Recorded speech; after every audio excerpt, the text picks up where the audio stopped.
No Bish and Brown this week, so I guess instead you're getting a game preview from me. So let's take a look at what went wrong against the Bucs and what the Lions need to fix and implement this week against the Cardinals.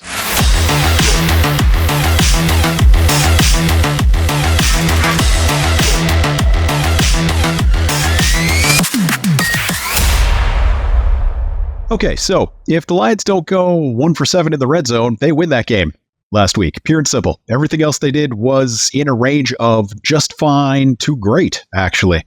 Passing in the red zone was a hard F.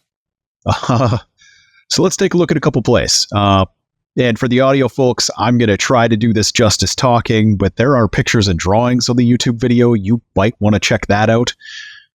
Okay, so first red zone. Trip. First and goal. They call a screen to Gibbs. The whole thing fell apart. Goff all but spiked the ball, basically.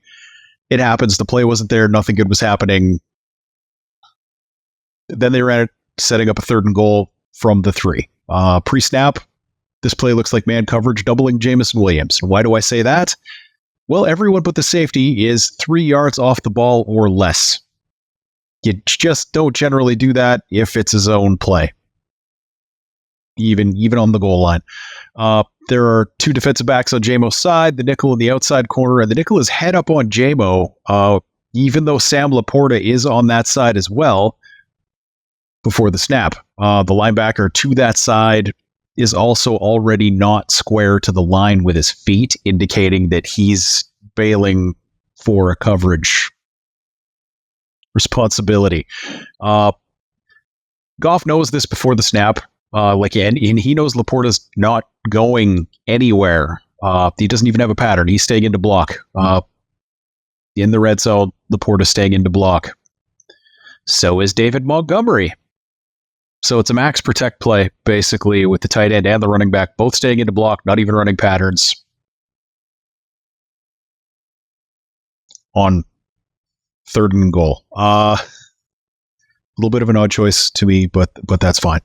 I'm not going to go super hard on Goff here because he knows that he's going to have 2 linebackers and a safety basically roaming free in the middle of the field because the guys they're supposed to cover aren't running patterns. So you can't really predict what they're going to do when the player they're supposed to be covering just stays into block. They might drop off into coverage and get in your way trying to throw anything underneath, which makes going to Tim Patrick at the top of the screen super risky. Now, it turns out, like, if you were going to make one of those gifts that people make where you're like, why didn't Goff do this? It's wide open. The linebacker fell on that side, leaving Tim Patrick wide open at the back of the end zone after Goff had already thrown the ball.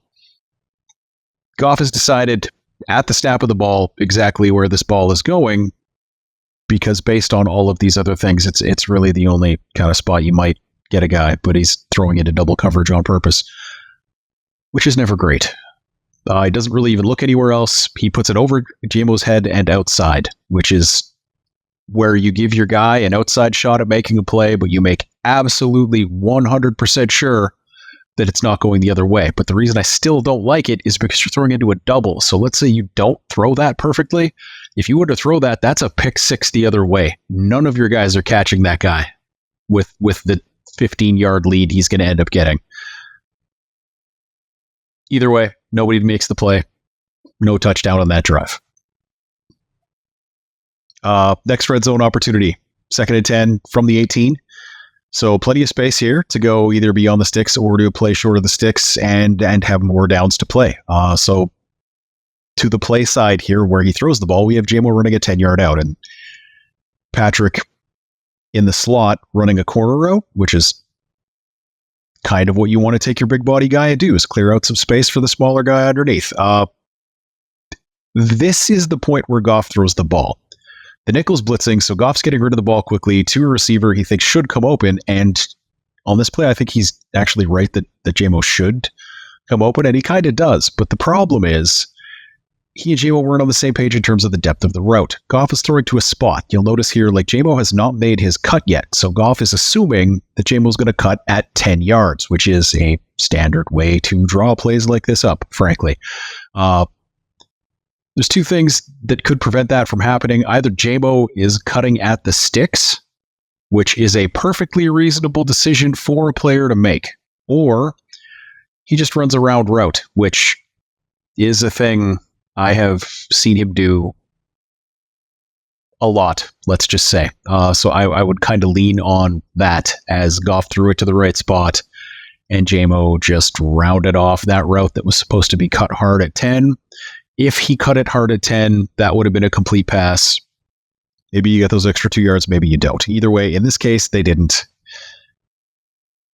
Yeah.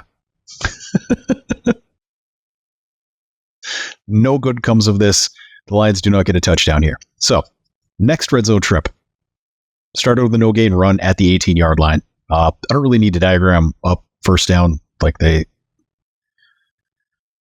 Moshe JMO from way outside, so he was inside St. Brown close to the tackle and he ran a corner route, and that's a thing they do way too often is motion Jameson Williams inside and then make him run an outside route. Like if I were a quarterback, I don't think I would even follow him a lot of the time at this point because it's just what they're going to do. Like if he's running an out route and he's on the outside, they'll motion him in before they do it.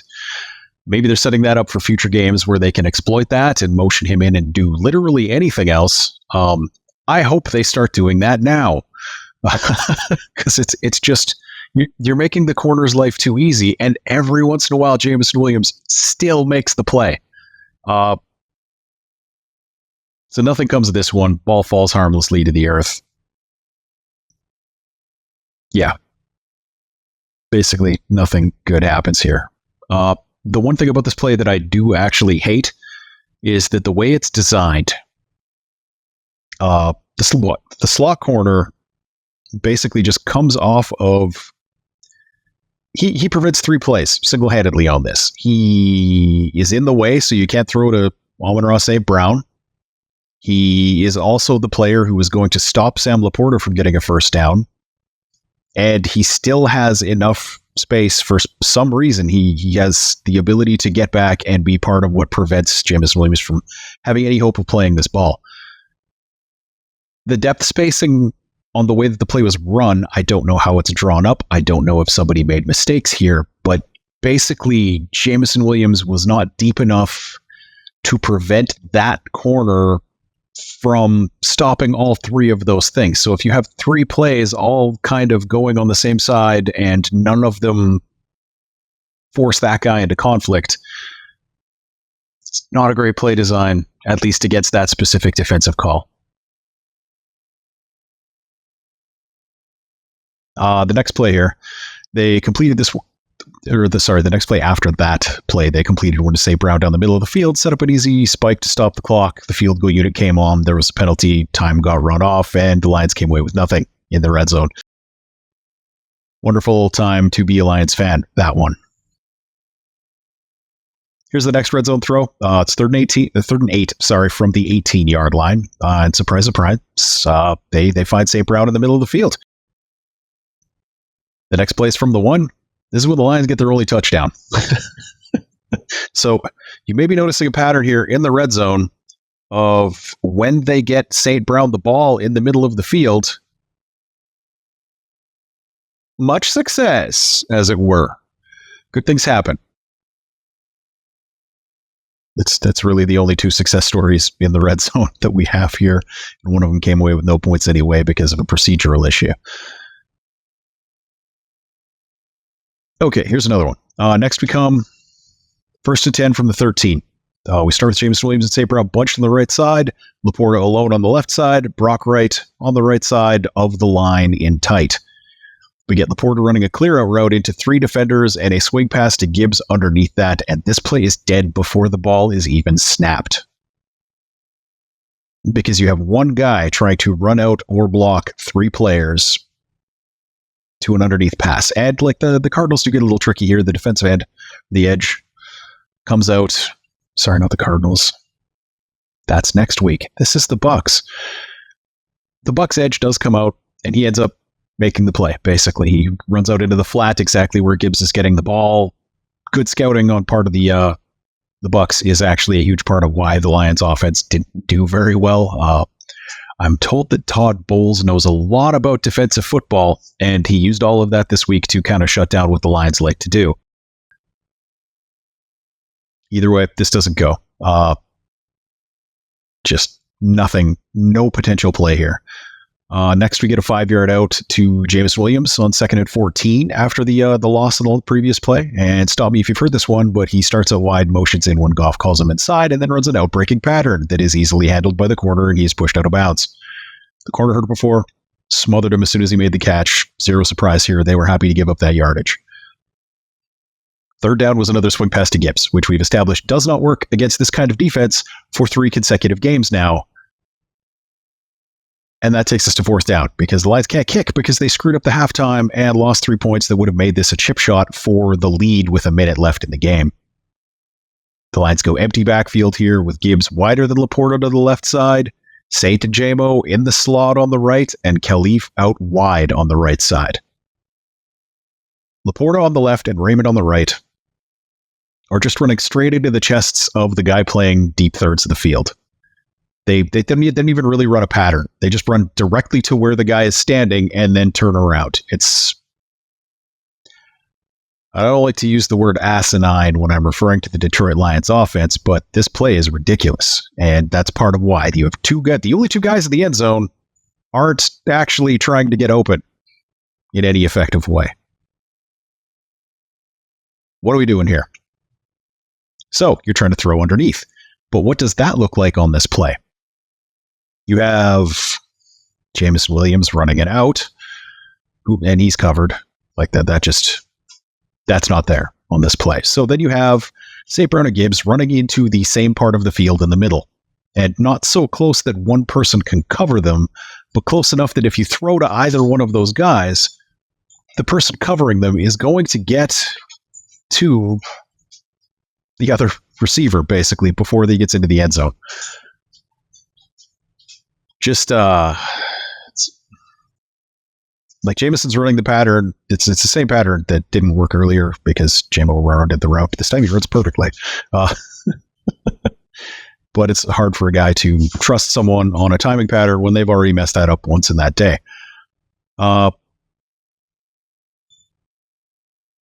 If this play was run correctly, and that is a thing that we don't always know, is did everybody do what they were supposed to do?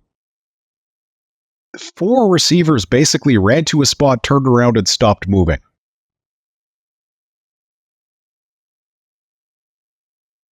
So if the thing didn't work, there was no plan B.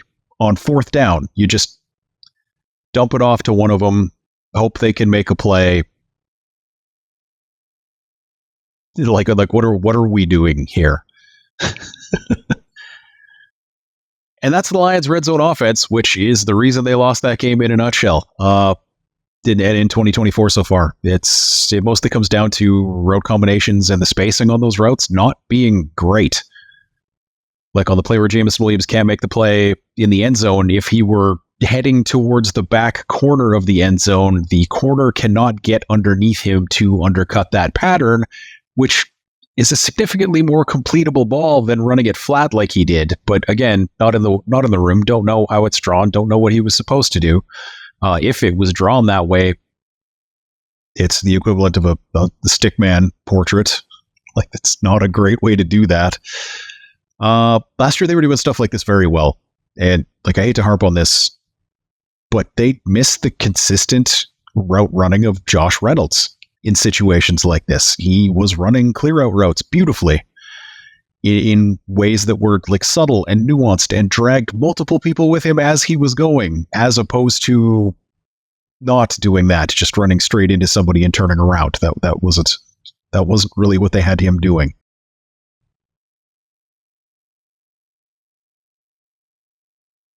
Like, basically, they can run the same plays they ran last year, but they just don't have anybody who is a particularly viable threat as that taller kind of guy you have to worry about in the red zone because he's tall and no other reason. Like, Josh Reynolds isn't a red zone monster. He doesn't have double-digit touchdown seasons in his career. I'm not saying that by any stretch of the imagination. I think Jameis Williams is a better player, just hands down. I don't think Khalif Raymond is. And I think that's why we're kind of seeing some stuff here is one of these things is not like the other, and it is not a credible threat in the red zone. So the faster the Lions can get Tim Patrick or Allen Robinson or like literally anybody over 6'1" up to speed, the better off this team's going to be. But that's enough complaining about last week's red zone debacle. That's not the entire thing that you came here for. You're probably more interested in this week and what we're going to do here. The keys to this game are pretty simple against the Cardinals. Someone has to cover Marvin Harrison Jr. Week 1, 1 catch, 4 yards. Arizona loses. Week 2, 4 catches, 130 yards and a pair of touchdowns. Arizona annihilates the Rams. This is it.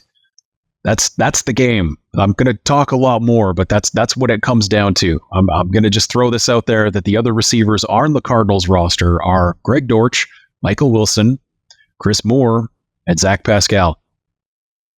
You have to stop one guy. Here. That's it. And like the Lions shouldn't be cute and just play straight up man. That's the only way to lose this game is to just play straight up man-to-man coverage and have that guy not cover Marvin Harrison Jr. particularly well. They need to give him the Calvin Johnson treatment, not because he is as good as Calvin Johnson after one good game in the league. The Cardinals just don't have another way to win in the air. Like outside Harrison, the Cardinals offense is a check down fest interspersed with running the ball. Called or otherwise. And that otherwise is kind of the second thing that we're going to talk about here. The Lions pass rushers can't sell out to get to Kyler Murray. If you're seeing Lions pass rushers getting significantly deeper than Murray at any point in this game, like farther than he drops back, if they're going around behind him to try to get around the offensive tackle, Lions are going to lose, man. Or at least the defense is going to lose. It's going to be a problem. Like, Murray has a height problem. We all know this. He's not a big guy.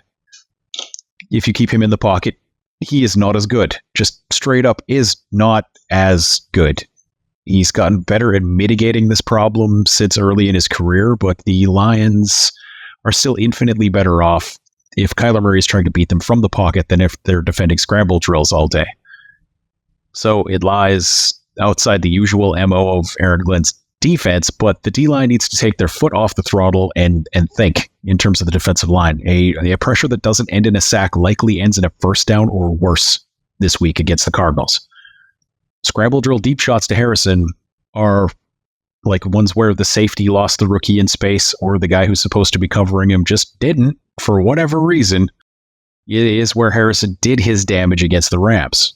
Like from a relatively clean pocket, something where he wasn't forced to move off of his launch point. They have zero structured chemistry as of this moment. Like in terms of being in lockstep with each other, they just are not even a little bit close to that. The Lions need to limit their sandlot potential, basically, just like the ones where you see the quarterback waving someone to do something and then they go do that and they get open and get the ball. That's the Cardinals offense right now. Not selling out on the pass rush is also a great way to stop the run. And the Cardinals have 65 rushing attempts in 2 weeks and only 52 passing attempts. But 40 of those were against the Rams with a massive lead. So we can't really read a whole bunch into that other than that you do need to stop the Rams or the Cardinals, or they are more than happy to just run the ball down your throat. James Conner's their workhorse, 37 of those carries, respectable 4.6 yards per carry, solid 45.9% success rate given his usage. That's all pretty good. So the keys kind of come down to follow. This week they need to identify Harrison as the only real receiving threat and scheme that up accordingly. They also need to stress in the film room that an individual win in the pass rush easily turns into a team loss this week, so don't get too excited. And not selling out to create pressures, they can kind of more easily handle the running game that the Cardinals do bring because it is a reasonably potent threat. If you see the Cardinals line all moving backward at the same rate, you're happy. If you see 4 of the Lions defensive linemen at 4 different depths, Murray is going to rip this defense apart with his legs. The Cardinals defensive side of the ball, they play with 3 down linemen. 2, 3, 4 outside linebacker style edges. You see this a lot from the Lions. It's a very familiar look. When they have 2 off-ball linebackers, it's Kaiser White and Mack Wilson. And this is where I think the Lions have the opportunity to get some big plays here. Mack Wilson, kind of a cerebral linebacker, Alabama's middle linebacker back in the day. Some of you may remember him from his pre-draft coverage. A lot of Lions fans wanted him until he didn't get a 9-point anything RAS at the combine, which is what a lot of people sort of lose hope that someone's going to be good. He's their better of the 2. Kaiser White, who does have a very good relative athletic score, is basically Jared Davis. He's the guy who goes 1,000 miles an hour in the wrong direction, and if he has to think about anything, which he often refuses to, but if he does have to think about something, he stops and thinks about it, and then goes 1,000 miles an hour, possibly having made the wrong decision. Like, I may not love PFF's grading system all of the time, particularly for off-the-ball linebacker play, but they have a 28.4, and it didn't take me long to find reasons of why when I was checking the All-22 on this. Like, on this blitz, where do you think White is likely to go? And if your answer was in any way towards the quarterback, you'd be wrong. And yeah, moving the center out of the way so that like Wilson can loop in behind him and get a one-on-one isolation with that running back is kind of the point of Kaiser's blitz. But when the center takes himself out of the play, exploit the opportunity.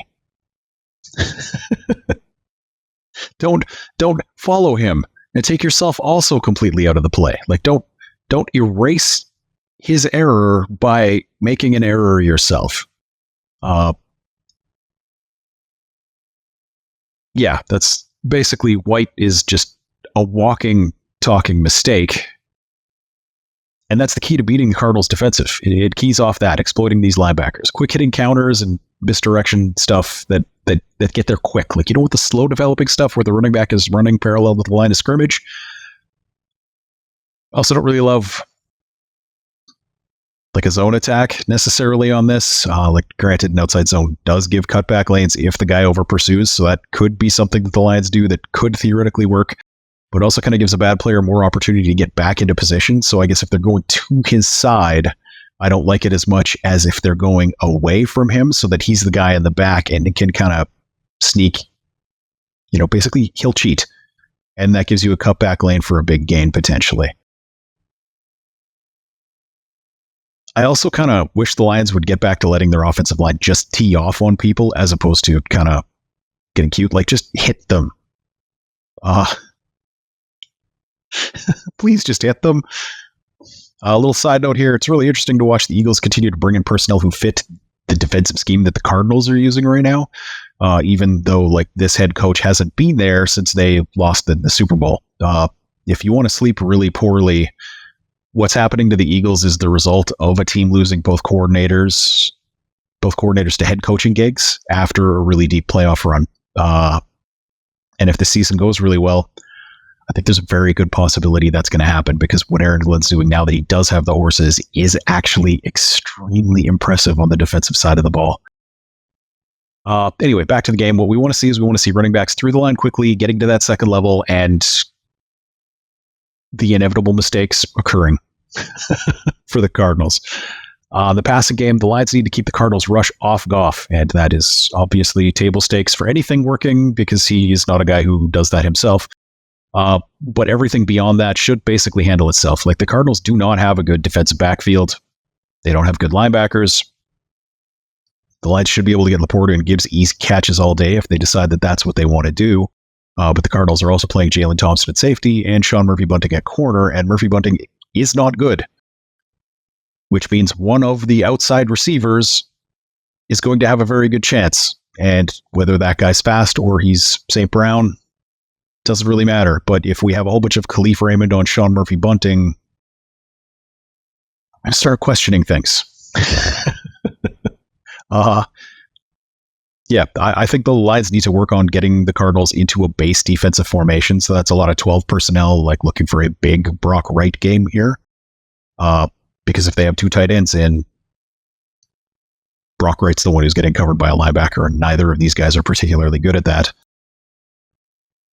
The Cardinals also, in their base defense, are playing a whole bunch of linemen who don't hold up super well against the run relative to their ability as pass rushers. And their off-ball linebackers, again, don't really pose much of a credible threat to anything. So it should be a really big David Montgomery day. Or if they're really trying to hit the line quick, like if you see Gibbs popping through that line super fast, like zero dancing. That's the key here. Don't mess around behind the line of scrimmage. Get through that line, get onto that second level, make some plays. They need to stress White as often as possible. Kind of the way that they've done to Quay Walker in the past. Like, we've seen the recipe for beating this defense. You want that linebacker thinking. Simplicity is the enemy of success this week in that regard for that specific person, and not offensive simplicity, but making the defender's life simple is what you want to avoid. They can make a read before he can react, and when he inevitably fails, get the ball to that place, whether it's in the pass or the run, and that's kind of your defensive key to the game. So there you have it. Longer than my usual runs. Go Lions.